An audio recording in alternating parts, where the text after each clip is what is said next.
Okay, magandang umaga po mga kapranchir. Welcome back to my channel again. Please like, share, and subscribe.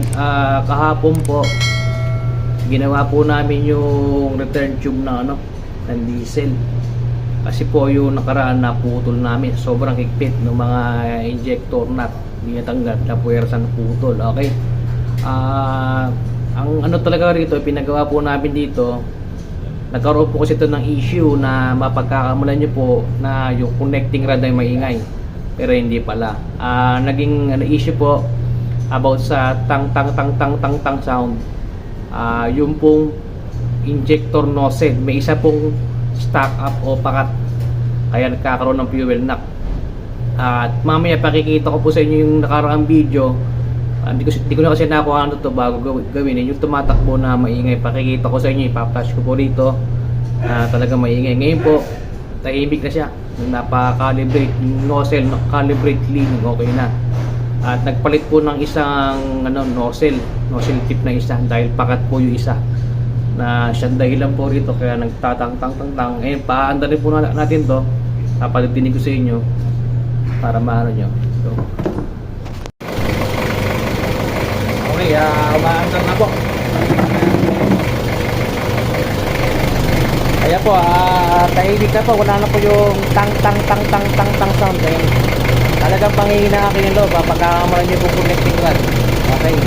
Sa mga may friendship po na D22 na QD22 tsaka TD27 makina, baka pag may maingay sa nyo, huwag muna kayo papahig sa mekaniko, nakakatulang po ng overhaul. Dahil yun namin, baka fuel knocking lang pala. Yun lang pala problema. Akala nyo connecting rod, pero tahimik na po. Wala na yung lumalagapak, nakakala nyo connecting rod. At mamaya pa-flash ko sa screen yung video. Pagkatapos ito, pakikita ko sa inyo. I-compare na lang po. Ayan. Okay. Ang nagastos po namin sa calibrate ng nozzle, kasama ipalit na isang nozzle tip, naka 800 pesos po kami lahat. Cleaning, calibration, tsaka pinilitan po yung isa may pakat, pinilitan po ng calibration center. Yun lang po nagastos namin. Tapos yung pinilitan namin kagabi yung return tube ng diesel dito sa ibabaw ng nozzle tip injector. 1.8 to bilhin namin sa Nissan Kapanatuan.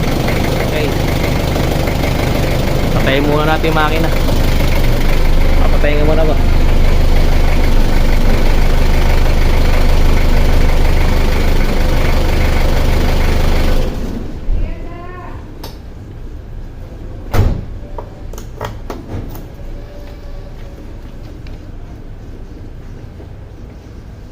Okay, balik ko tayo. Yung mga gusto pong magpagawa ng Nissan Frontier, pass muna tayo sa overhaul po. Mga lang po, mga PMS, check brakes, palit brake lining, repack yung mga bearing, change oil, tune up. Pwede po na natin gawin dito yan. Ang location ko po, Kapanatuan City, Nueva Ecija. Hindi lang po pang Frontier, lahat po ng klase ng light vehicles. Ayaw po natin yan. Basta po may problema kayo, comment lang po kayo sa aking YouTube o kaya i-PM nyo po ako sa page ko na Ralph731 para po kung may problema kayo sa Frontier nyo, makita ko natin, di ba? Tulungan ko kayo sa murang labor, okay? After po ng video po na to, ipakikita ko na po yung isang video, yung previous na under ito, hindi pa nakakalibrate yung nozzle. Paano? Hanggang dito na lang po. Okay mga ka-Frontier, ito na po yung video. Papatinig ko po sa inyo yung may ingay, may kumakalansing kaya yung tik. Pero nung pinakalibrate po namin nozzle, nawala po lahat yun, tumahimik at gumanda pa yung response niya. Okay, pakinggan nyo po, ito na yung video.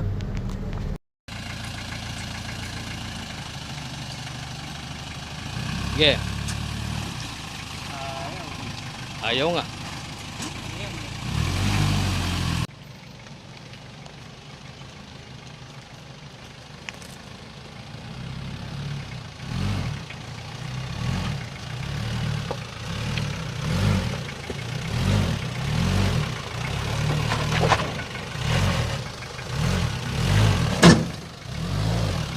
Bukod.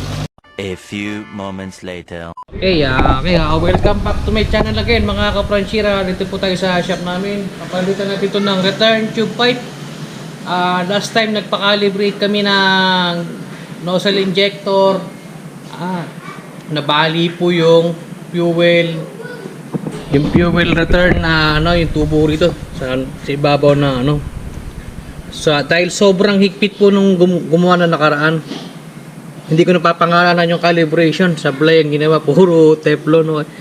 Okay, at umorder kami na bago return tube pipe. Eto, wala kami mabili sa surplus Ito in order namin sa Nissan Cabanatuan. Okay, mabilis sila umorder ng parts na minsan on hand, minsan by order. Ilang araw lang makukuha mo Ito yung nakakalaga po na 1,800 pesos. Genuine po yan, Nissan. Okay, for QD32 and QD27. At pabaklasin po natin ngayon ito. Okay, simulan na po natin yung baklasin. Okay, papalitan natin na ng return tube pipe sa nozzle.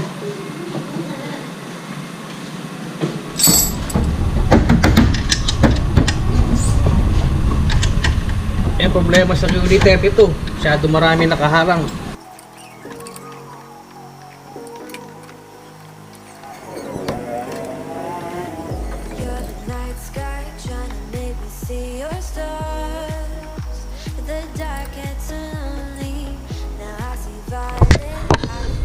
Okay, yan po yung pinahinang muna namin. Number 2 may tanso. Baka matuloy na. Ito, pinahinang muna namin to habang inintay yung order. Ito, no-twist to, naputol. Sobrang higpit po nung nut dito. Pinano ng Teflon nung nakaraang calibration. So, kapag na to, hindi ko na papangalanan. Hindi na ako uulit doon. Kaya, tanggalin na natin ito tubo at kakapit natin yung bagong tubo nga nito, yung return tube pipe. Okay. Okay, edi kakapit natin tubo. Ito yung bago. Ito po yung sira. Yan, may hinang. Yan yung sira. Tanggalin na ho natin.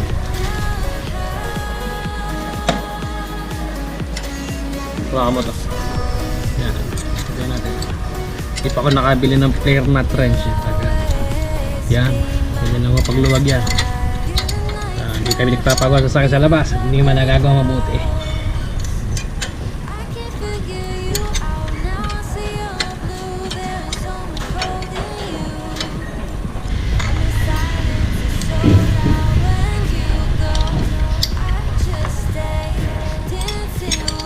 Sakit 19.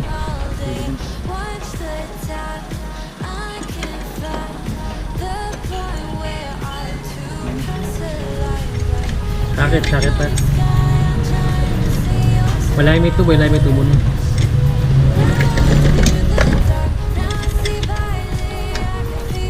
Okay.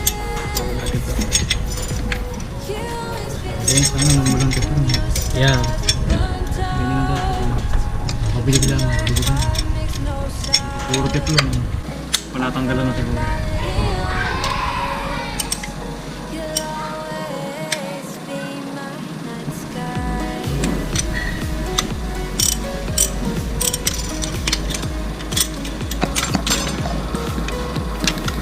Makamay na iba. Hindi yung yung tubo. Kamay. Baba mo. Uy. Ito problema pag mataas yung pickup. Sakit siya. Ito may tungtung ako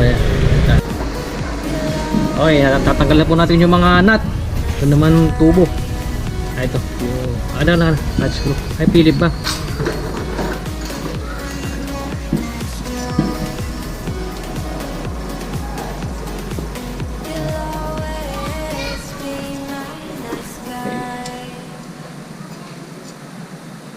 Pag may gusto magpagawa rito, pwede tayong change oil, mga BMS lang. Para repack ng preno, wheel bearing, change oil, tune up. Okay, naangat na po ang unti-unti.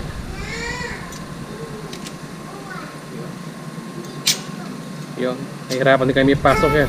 Na-disforma na ako nung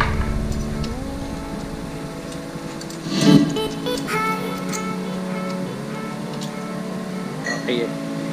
Yan. Ito po ito pinahinang namin yan. Dito ho naputol kasi po umikot to. Sobrang higpit po nung nut no Pinahinang namin sa machine shop. Wala kami makita po nito sa surplus.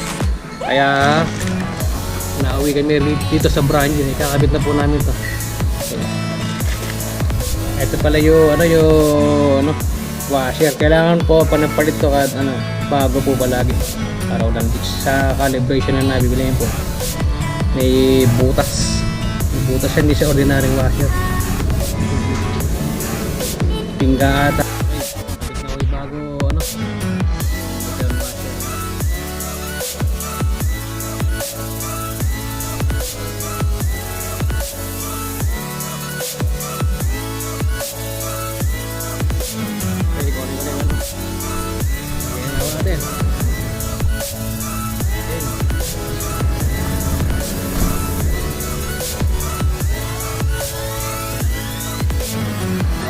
Bago ito yung bago. Ito yung luma. Yan, parehas po. UD32 tsaka TD27, parehas na po. Okay, gra. Kaya sayang ko ito. Bali 22 years old.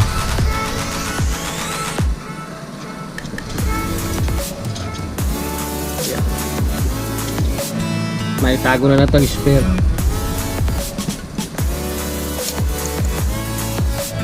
Balik na yun na. Ito lang yung 19 na sakit. Begyag. Begyade.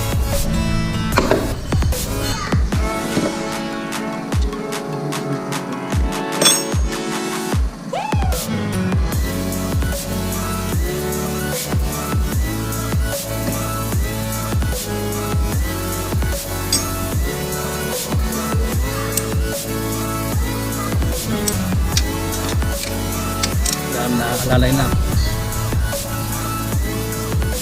Okay.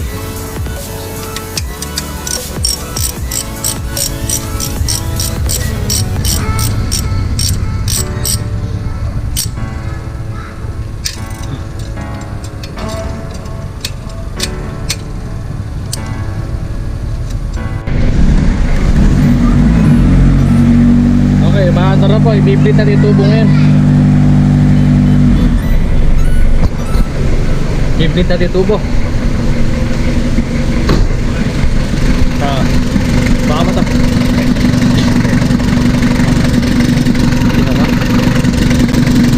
Okay, i-flip natin yung tubo. Sa isa.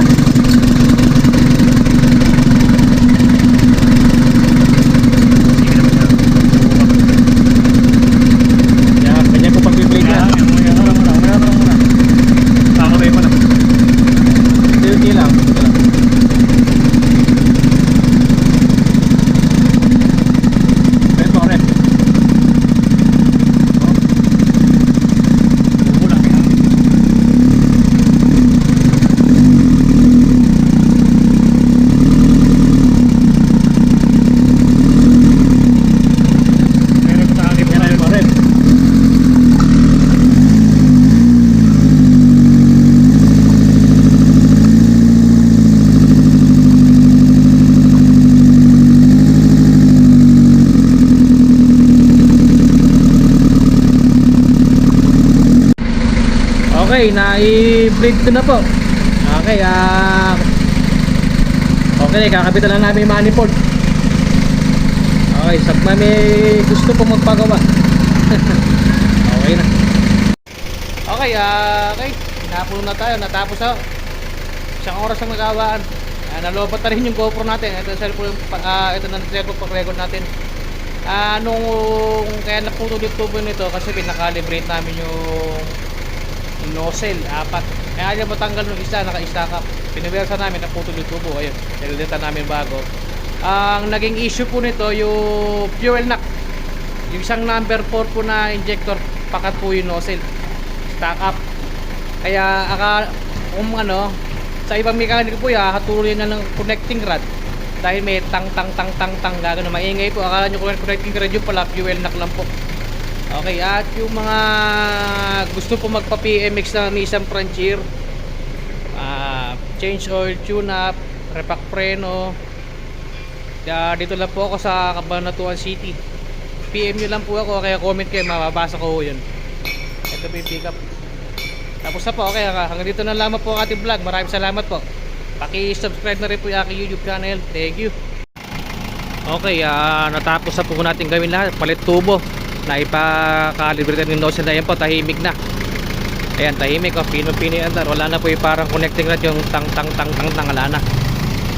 Hindi na kasi namin na-videohan eh. Yung may maingin nun. Ayan, tahimik. Pinong-pino andar.